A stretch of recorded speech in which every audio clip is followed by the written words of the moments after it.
ler Lucas 8, dos versículos 40 até ao fim do capítulo. Certo? Então, quando Jesus voltou, foi recebido pela multidão que estava à sua espera. Nessa altura, aproximou-se dele um homem, chamado Jairo, que era dirigente da sinagoga. Ajoelhou-se aos pés de Jesus e insistia para que ele fosse à sua casa, porque tinha uma filha única, de cerca de 12 anos de idade, que estava à morte. Enquanto iam no caminho, a multidão apertava de Jesus de todos os lados. E lá também uma mulher que havia já há 12 anos, que sofria de uma doença que fazia perder sangue. Tinha gasto com os médicos tudo quanto possuía, mas ninguém a pôde curar. Ela foi então por trás de Jesus, tocou-lhe na ponta do manto e ficou logo curada da sua doença. Jesus então perguntou: quem foi que me tocou? E todos negaram. E Pedro disse: Mestre, é a multidão que te aperta e empurra de todos os lados. Mas Jesus repetiu: houve alguém que me tocou. Eu bem senti que saiu poder de mim. Então a mulher, vendo que não podia passar despercebida, aproximou-se de Jesus, toda a tremer, ajoelhou-se aos pés e confessou diante de toda a gente a razão porque tocara em Jesus e como tinha ficado curada imediatamente. Jesus então disse-lhe: minha filha, a tua fé te salvou, vai em paz. Ainda Jesus não tinha acabado de falar quando chegou alguém da casa de Jairo a dizer: a tua filha já morreu, não incomodes mais o mestre. Assim que Jesus ouviu a notícia, disse a Jairo: não tenhas medo, basta que tenhas fé, e a tua filha há de viver. Entrou em casa de Jairo, mas não deixou ninguém ir com ele, a não ser Pedro, Tiago e João e os pais da menina. Toda a gente chorava com pena dela, mas Jesus disse-lhe: não chorem, que a menina não está morta, está a dormir. Puseram-se todos a fazer torça dele, pois sabiam que ela estava morta. E então Jesus pegou na mão da menina e ordenou: menina, levanta-te. E ela voltou a viver, e levantou-se imediatamente. Jesus mandou que lhe dessem de comer. Os pais da menina ficaram maravilhados, mas Jesus mandou que não contassem nada a ninguém. Obrigado, Priscila. Vamos orar. Querido Deus, queremos-te agradecer pela tua palavra, agradecemos por esta forma de te mostrares a nós, de nos mostrar toda a história, toda a narrativa, toda a tua narrativa, de como tu vens até nós e queres ter um relacionamento connosco. Agradecemos porque, enquanto igreja, nós podemos estar aqui esta manhã reunidos de volta da tua palavra. E agradecemos-te porque, pelo teu poder e pela tua graça e pela tua misericórdia, nós podemos ouvir-te, podemos ouvir a tua voz através da tua palavra. E é esse o nosso pedido esta manhã, que sejas tu a falar com cada um de nós, através da tua palavra, pelo poder do teu Espírito, por causa de Jesus. Agradecemos-te e oramos em seu nome. Amém. No livro O Futuro da Humanidade, do Augusto Cury, ele diz o seguinte, a certa altura. Ele diz: no fundo, todos somos abraçados por alguns tentáculos da solidão. Alguns falam muito, mas calam-se sobre aspectos íntimos das suas vidas. Concluiu que uma dose de solidão estimula a reflexão, mas a solidão radical estimula a depressão.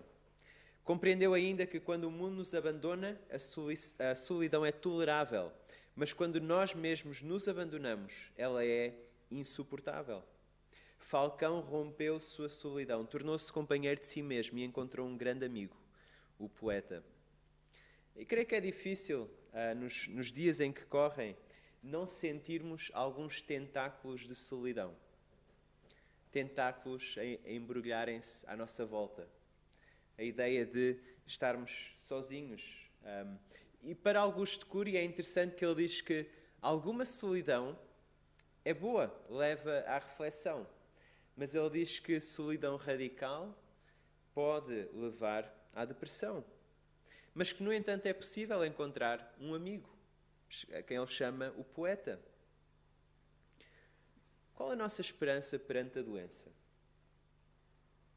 Vivemos dias em que não vemos, mas parece que a doença está à nossa volta, a cada passo que damos. Cada pessoa que passa por nós, nós pensamos na doença.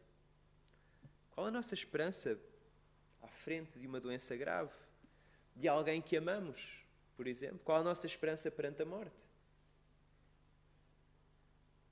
O que estarias disposto a fazer para salvar alguém que amas? Como é que o teu sistema de crenças lida com a ideia de uma doença grave que leva à morte? Como é que consegues viver o dia-a-dia, levantar-te a cada manhã? Como é que podes ter esperança perante a morte? É a grande questão. E vamos ver Jesus. Vamos ver Jesus e vamos ver duas personagens completamente diferentes. Um homem e uma mulher. Um religioso e uma mulher excluída, marginalizada. Vamos ver um movimento nesta passagem também, do público para algo mais privado. Vamos ver da proclamação para o silêncio. E vamos ver desespero. Vamos ver muito desespero. Mas vamos acabar com alegria. Toda esta passagem eu creio que é esperança, mas é esperança perante a morte. É esperança perante a solidão. E é esperança em vida. Então, os versículos 40 a 42 diz: Ao regressar Jesus, a multidão o recebeu com alegria porque todos o estavam esperando. Eis que veio um homem chamado Jairo, que era chefe da sinagoga, e prostrando-se aos pés de Jesus, lhe suplicou que chegasse até a sua casa, pois tinha uma filha única de uns 12 anos que estava à morte. No desespero nós fazemos coisas erradas. E algumas coisas certas. Porquê? Porque estamos desesperados.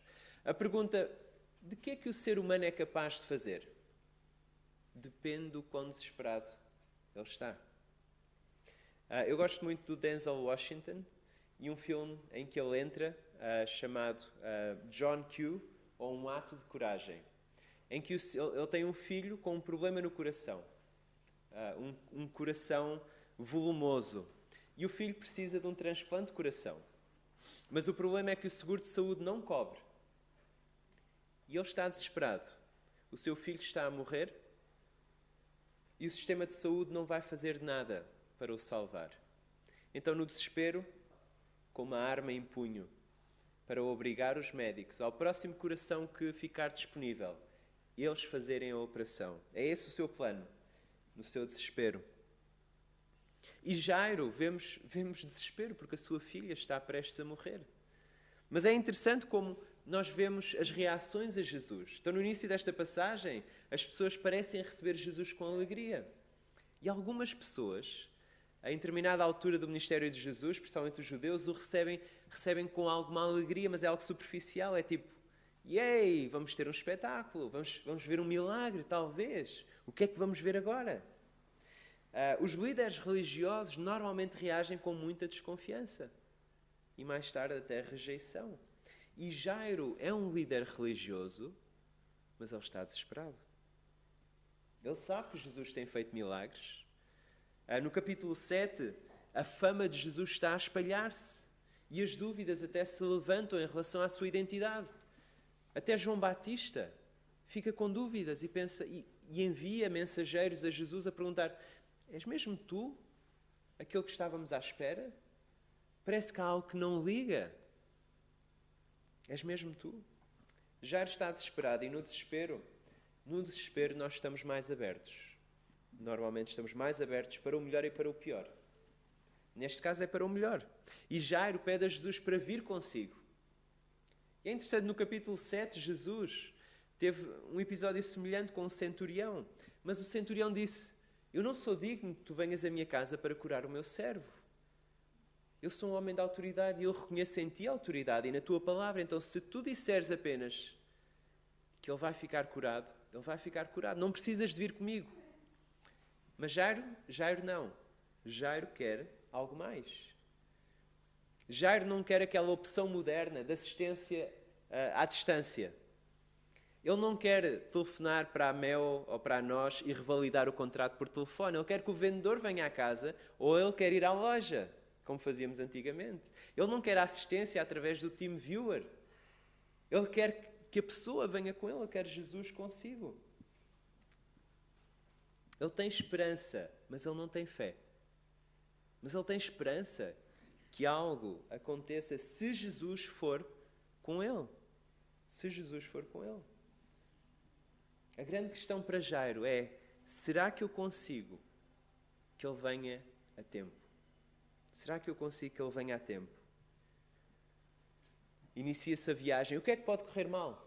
O nosso Estado e o governo de muitos países, a grande questão para eles agora é: será que vamos ter uma vacina a tempo? O que é que pode correr mal? A resposta é, para os governos, multidões. O que é que pode correr mal para Jairo? A mesma resposta. Multidões. E é isso que vemos a partir do versículo 43.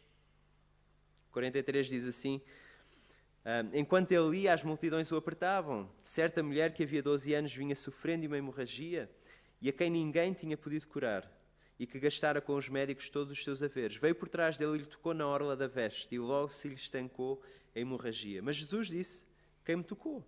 Como todos negassem, Pedro, com os seus companheiros, disse: Mestre, as multidões te apertam e te oprimem, e dizes: quem me tocou? Contudo, Jesus insistiu: alguém me tocou, porque senti que de mim saiu poder. Vendo a mulher que não podia ocultar-se, aproximou-se trêmula e, prostrando-se diante dele, declarou à vista de todo o povo a causa por que lhe havia tocado. E como imediatamente fora curada. Então lhe disse: filha, a tua fé te salvou, vai-te em paz. Multidões. Se calhar alguns de vocês têm saudades de multidões. Mas mesmo em multidões é possível estar sozinho. É possível sentir solidão, mesmo em multidões. Mas ter esperança e, de certa forma, ter fé. Agora uma pergunta difícil. Não é de avaliação, está bem? Porque o ano letivo já terminou, felizmente. Mas o que é que ajuda quando temos enxaqueca? Profissionais de saúde estão a pensar em medicação. Mesinhas caseiras. Um quarto escuro. Há quem diga mastigar ramo de salsa. Há quem coloque batatas, rodelas de batatas na testa e um pano por cima. Eu conheço alguém. São interessantes as mesinhas caseiras. Algumas delas parecem que estão a gozar connosco, não é? Rouquidão. Quem sabe qual é a mesinha para a rouquidão? Chá de cebola. É isso, chá de cebola. Aftas. Eu não sabia esta. Não sei se vou experimentar, eu tenho muitas aftas. Mas há quem diga mastigar alecrim, folhas de alecrim durante 3 minutos. Não sei. Mas há uma pessoa desesperada nesta passagem. Há uma pessoa que, apesar de estar numa multidão, ela sente-se completamente sozinha. E assim tem estado há 12 anos. É uma mulher sofrida. E sentimos a sua frustração na maneira como Lucas descreve, como ela já experimentou quase tudo o que havia naquela altura. Provavelmente todas as mesinhas caseiras, todos os médicos. E Lucas, ele era médico. É interessante que ele está a escrever isto. E o próprio Lucas era médico. Uma coisa são desastres naturais. Coisas exteriores a nós. Que infelizmente podemos perder objetos, podemos perder casa, carro, podemos perder modo de subsistência. Mas quando a coisa ataca o corpo, é diferente. Às vezes quando passamos por alguém na rua, então está tudo bem e claro, a pessoa descreve tudo o que está mal. Mas depois diz, mas haja saúde, ou havendo saúde. Parece que é a última fronteira. Tudo pode correr mal, mas havendo saúde nós conseguimos, nós vamos, nós superamos. Esta mulher não tem saúde. Ela tem um fluxo de sangue que não sabemos bem o que é, mas que só por si devia ser constrangedor, limitador e enfraquecedor. E adicionando a isso o facto de que na religião judaica este fluxo de sangue deixaria a mulher num estado permanente de impureza, de impura. Ela não podia ter uma vida religiosa, não podia participar da vida religiosa. Ou seja, marginalizada por ser mulher, marginalizada porque a sua doença afetava a capacidade de se envolver na vida religiosa do povo. Uma mulher intocável que agora quer tocar em alguém. Uma mulher que está sozinha, mas ela acredita que se ela tocar nesta pessoa especificamente, algo vai acontecer. Ou seja, estamos num evento, uma figura religiosa caminha, uma multidão que aperta, e no meio dessa multidão Alguém que tem experienciado solidão extrema e que no seu desespero ela não tem apenas esperança, ela tem fé. Se eu apenas tocar na roupa daquele homem, eu vou ser curada. Não sei se alguns de vocês já viram o The Mark Drama, o Evangelho de Marcos, dramatizado. E é esta parte estamos em Lucas, mas este episódio também aparece em Marcos. É engraçado, porque vemos Jesus e os discípulos e quando Jesus diz, quem é que me tocou? E Pedro diz, Jesus, quem é que não te tocou? Tantas pessoas que aqui estão, como é que é possível? E neste momento é difícil imaginar multidões. É difícil para nós imaginar 3, 4, 5 pessoas a tocarem-nos ao mesmo tempo. Mas se calhar lembrando greve dos Semetuc, e estamos na paragem, e há 15, 20 pessoas, e já não há um autocarro há 1 hora, e aparece um autocarro, e tudo a tentar entrar, espremer-se lá para dentro. Ou quando vais para o trabalho, e só um elevador está a funcionar, e quando o elevador chega, no Zuc, quando o elevador chega, há uma data de elevadores, mas quando um chega, está uma data de gente para entrar. Concertos, Feira dos Brinquedos no continente. Muitas pessoas estavam a tocar em Jesus, mas só esta mulher enferma, ela fez de forma diferente, ela tinha fé. Ela tinha fé que algo ia acontecer.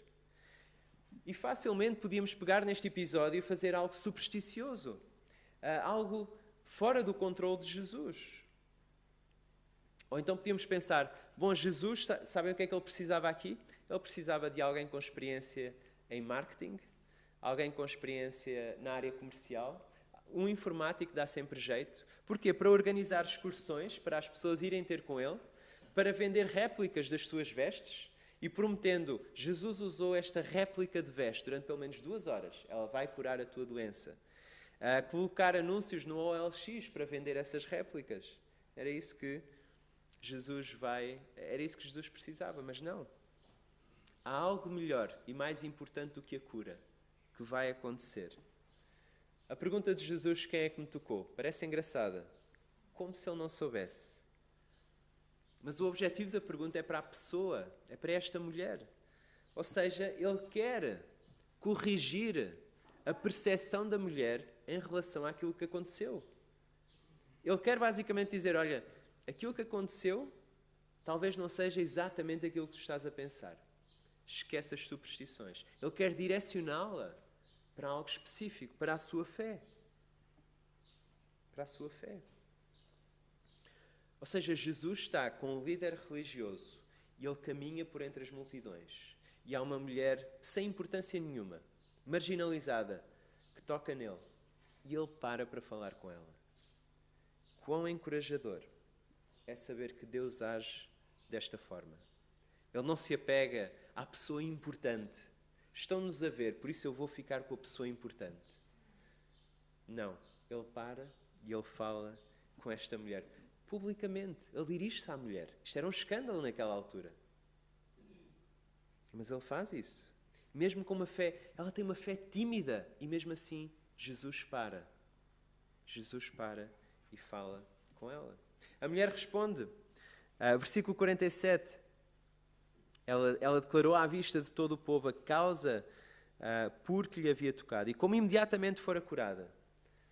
Ou seja, apesar da vergonha com a qual ela tem vivido há 12 anos, apesar da timidez com que se aproximou de Jesus, ela agarra esta pergunta e ela aproveita a oportunidade.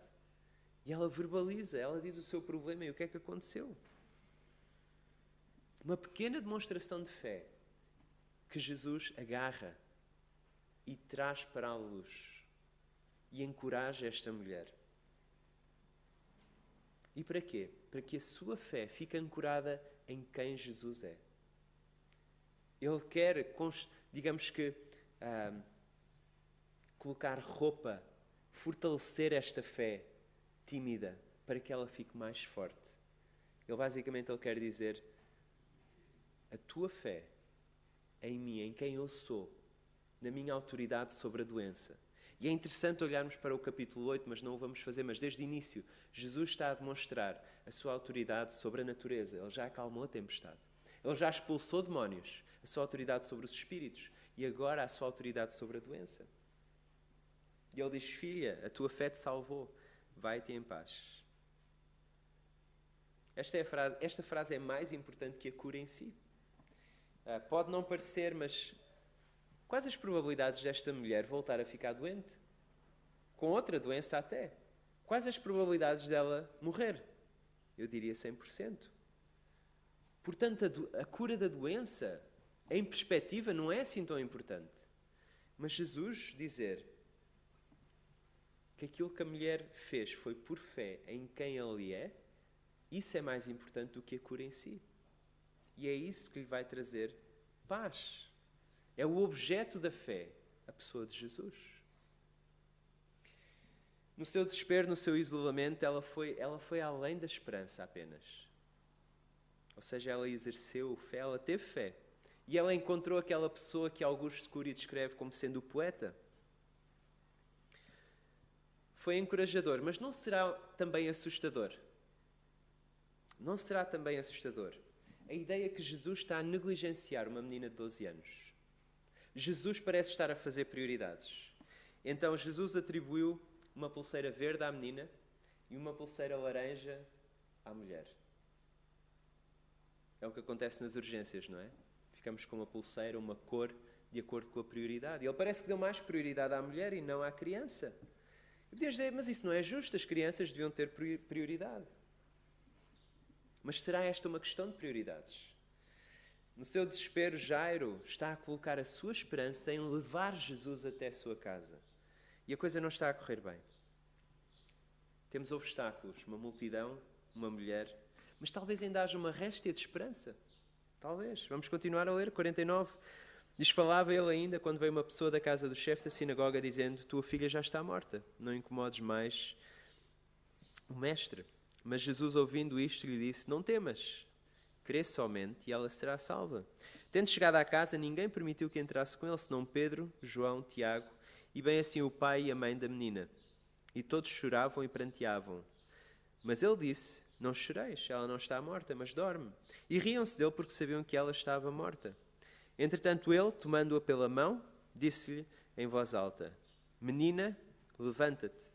Voltou-lhe o espírito, ela imediatamente se levantou e ele mandou que lhe dessem de comer. Os seus pais ficaram maravilhados, mas ele lhes advertiu que a ninguém contassem o que havia acontecido. É muito provável que já tenham passado por experiências de espera. Não tanto agora, mas antigamente, espera em repartições públicas. Esse é sempre o exemplo clássico. Quando pensamos em espera, pensamos em repartições públicas. Oficinas, centros de saúde para conseguir a consulta do dia, temos de esperar. Mas já repararam que agora, apesar dos tempos em que vivemos, parece que algumas coisas estão mais fáceis e estão menos lentas? E para quem aqui é mais velho, há 30 anos atrás, ir para o Algarve, antes da A2, e com as estradas de há 30 anos atrás e com os carros de há 30 anos atrás, a espera que era. E talvez Jairo, na sua cabeça, esteja a repetir: quem espera sempre alcança, quem espera sempre alcança. Na sua cabeça. E Jesus está a falar e vêm as más notícias. Aquilo que Jairo não queria ouvir. E é neste momento que Jesus vai agir. É tipo, eu diria, é tarde demais. É tarde demais, já não vale a pena. No momento em que faz menos sentido para Jairo, é quando Jesus escolhe agir. Jairo provavelmente a pensar na terra do desespero completamente e com vários ses. Se esta multidão não estivesse aqui, se aquela mulher não tivesse aparecido, se eu me tivesse apressado, se eu o tivesse apressado, empurrado de alguma maneira, se. E agora é Jesus que faz um pedido a Jairo. Um pedido de fé. Não é um pedido de esperança. Não é um pedido de esperança, é um pedido de fé. De fé em Jesus. E depois de Jesus pedir isto, conseguem imaginar a viagem? No mínimo desconfortável, talvez. Talvez a pior viagem de Jairo. Ou seja, sua filha morreu, ele está um homem ao seu lado que diz apenas crê, tem fé, e ele caminha para casa para ver o que é que vai acontecer. E provavelmente a pensar, como é que apenas crer é suficiente? Como é que apenas crer é suficiente? E a chegada à casa de Jairo tem vários momentos, eu diria. Apenas os pais e 3 dos discípulos? Porquê? Jesus acabou de curar uma doença de uma forma tão pública. Pessoas... É lógico que a menina morreu, mas Jesus diz que ela está a dormir. Que estranho. Pessoas riram-se num funeral. Que estranho. E Jesus quase que pede um acordo de confidencialidade aos pais. Mas a ideia é que Jesus rejeita qualquer tipo de superstição, de ocultismo, de magia. Ou seja, Jesus só quer ter lá algumas pessoas. Ele não pede para ficar sozinho com a menina e depois apresentar algo. Não, mas ele pede intimidade. Ele pede intimidade. Ela não foi curada por superstição. E Jesus diz, ele faz questão de explicar porque é que ela foi curada. Ele não pediu para ficar a sós, ele pediu um ambiente íntimo, apenas os pais e alguns dos seus discípulos. Mas esta ideia de dormir é interessante. É como se para Jesus fosse tão fácil ressuscitar alguém, como para nós é fácil acordar alguém. Sei que alguns de vocês estão a pensar, depende da pessoa. Há pessoas mais difíceis de acordar, mas para Jesus é assim tão simples. Trazer alguém da morte para a vida. Como para nós é despertar alguém do sono. E a questão da confidencialidade ou do silêncio é que Jesus vai continuar a sua missão. A sua missão é proclamar uma mensagem que seria mais difícil se as massas estivessem em alvoroço e com a ideia errada de quem Jesus é.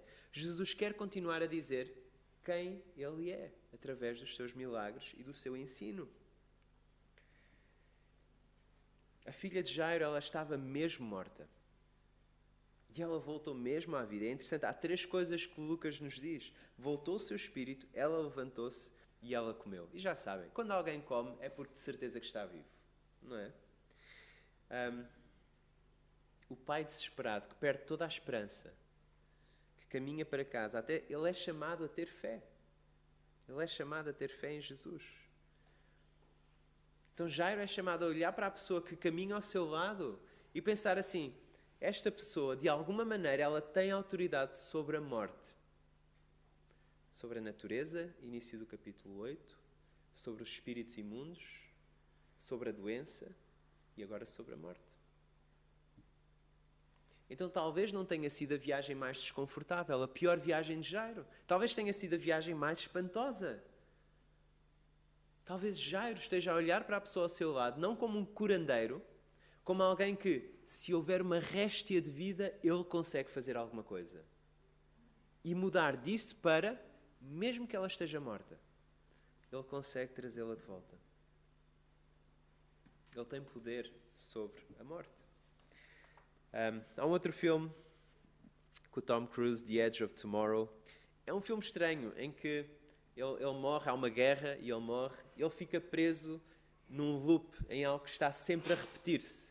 Ou seja, cada vez que ele morre, ele volta atrás. É como nos jogos de computador, em que o personagem morre e volta atrás. Ou seja, ao último ponto de restauro, digamos assim. E ele está sempre a tentar avançar no jogo, avançar no filme e vencer a guerra, só que está sempre a morrer. Então, com cada morte, ele aprende alguma coisa. A nossa vida não está num loop, lamento informar. Ou seja, a nossa vida é só uma. Nós só temos uma vida que pode ser cheia de esperança ou cheia de desespero. E a única diferença nestas 2 maneiras de viver está se caminhamos com a única pessoa ao nosso lado que derrotou a morte. A única pessoa ao nosso lado que torna o fim do jogo irrelevante, que torna o game over irrelevante. Isso não deixa de ser relevante. Ou seja, se caminhamos com a pessoa que derrotou o nosso maior receio, então caminhar com esperança. Estes 2 relatos parece que são estranhos, ou seja, eles estão aqui juntos, relatos isolados, Mas a verdade é que eles estão aqui para nos dar uma imagem maior e melhor de quem Jesus é. Se pudessem escolher Jairo e esta mulher, eles não estariam a sofrer. Nós não conseguimos evitar o sofrimento. Nós estamos a fazer os possíveis, cada um de nós, à sua maneira, para evitar sofrermos e para evitar o sofrimento dos outros. E isso está a custar. E custa estar isolado, custa estar afastado, custa estar sozinho. E estamos a tentar fazê-lo para nós e também para os outros, ou seja, nós não conseguimos evitar o sofrimento. Mas, sabendo que há um Deus que tem poder e autoridade sobre a doença e no final sobre a morte, pode mudar tudo para nós. Jesus não permite que os milagres definam a sua identidade. Ele quer é que os milagres apontem para a sua identidade, para quem Ele é. Voltando àquele filme inicial daquele pai que tem um filho, que ele entra no hospital com uma arma, desesperado. Ele quer que o próximo coração disponível para transplante, que seja para o seu filho. Ele chega a um ponto no filme que ele aponta a arma à cabeça. Ele está disposto a disparar para que o seu coração seja o próximo coração disponível e passe para o seu filho. Tal é o seu desespero. Deus enviou o seu filho não porque ele estava desesperado, mas porque nós estávamos desesperados. Nós precisávamos que alguém nos trouxesse e nos desse vida. Ele enviou o seu filho porque ele tinha confiança no seu filho. Que ele podia viver esta vida perfeita e morrer no nosso lugar. Seja qual for a situação que estejas a passar, solidão, isolamento, doença, coisas sobre as quais nós muitas vezes não temos controle. Deus é mais poderoso do que qualquer uma dessas coisas.